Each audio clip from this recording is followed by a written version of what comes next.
Ciao e bentornati a Psicologia Semplice. Ho deciso di fare questo video per chiarire una volta per tutte il tema della forza di volontà nel paziente con una dipendenza. Continuo infatti a sentir dire dalle persone che incontro che la persona dipendente non ha voglia di cambiare, non è motivata a cambiare e quindi sostanzialmente quella situazione se la vuole. Vedete, affermare questo, oltre che essere un modo da parte di chi lo afferma di esprimere una sua superiorità morale, tradisce una inconsapevolezza e una mancanza di conoscenza su che cosa sia la dipendenza. Quindi cerchiamo di fare un po' di chiarezza, per loro e per tutti. Sigla.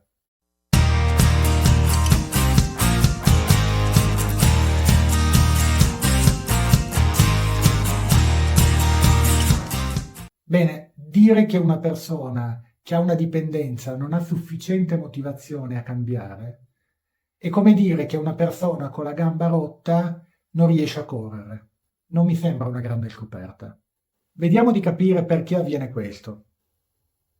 Utilizzare per un certo periodo certe sostanze o reiterare nel tempo alcuni comportamenti specifici porta a tre tipi di conseguenze nel nostro cervello. 1. Un bisogno incontrollabile di ripetere quel tipo di comportamento o ripetere la funzione di quella sostanza. 2. Una perdita progressiva della motivazione verso tutte le altre cose che non sono quelle sostanze o quei comportamenti. 3. Dei cambiamenti nel comportamento di queste persone e dei cambiamenti nel loro umore. Quindi il cervello di queste persone cambia, esattamente come una gamba che prima era integra e poi è rotta. Vi è chiaro? Ma cos'è questa gamba rotta nel cervello della persona che ha sviluppato una dipendenza? Beh, è un sistema cerebrale molto complesso che regola una parte della dopamina che viene utilizzata nel nostro cervello. La dopamina è la molecola del desiderio e della motivazione.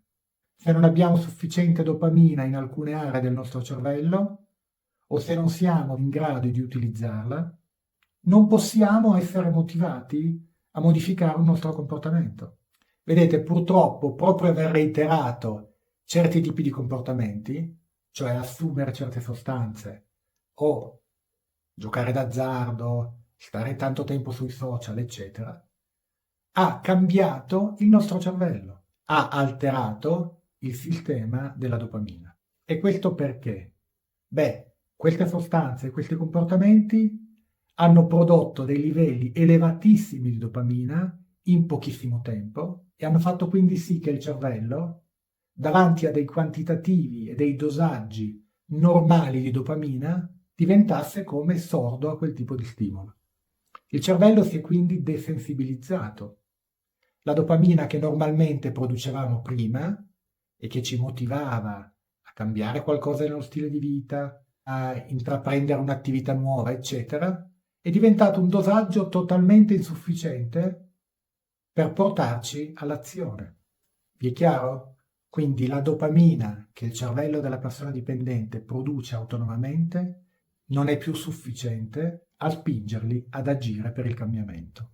In alcuni casi vi erano dei traumi pregressi o delle situazioni psicopatologiche già precedenti all'incontro con le sostanze che hanno comportato un disequilibrio in quel sistema e ahimè la sostanza in molti casi è diventata per loro un modo di autocurarsi. Rimane il fatto che in tutti questi casi il sistema complesso che regola la dopamina nel cervello è alterato e quindi non è più in grado di produrre motivazione, desiderio di cambiamento e quella cosa che qualcuno continua a chiamare forza di volontà.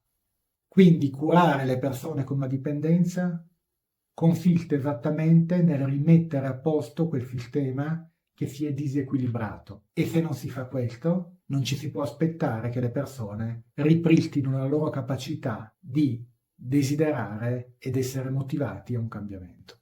La cura della tossicodipendenza, se fatta bene, consiste proprio nel ripristinare l'equilibrio di questo sistema. Quindi, se qualcuno fa piacere continuare a incolpare gli zoppi di non riuscire a camminare, Beh, io e i miei colleghi che lavoriamo in questo campo continueremo a procurargli gesso, stampelle e offrirgli una buona riabilitazione.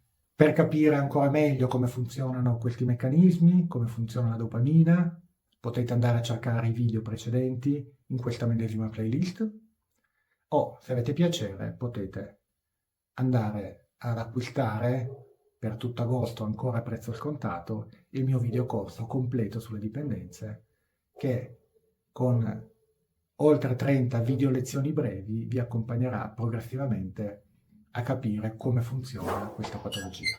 Vi saluto e ci vediamo al prossimo video.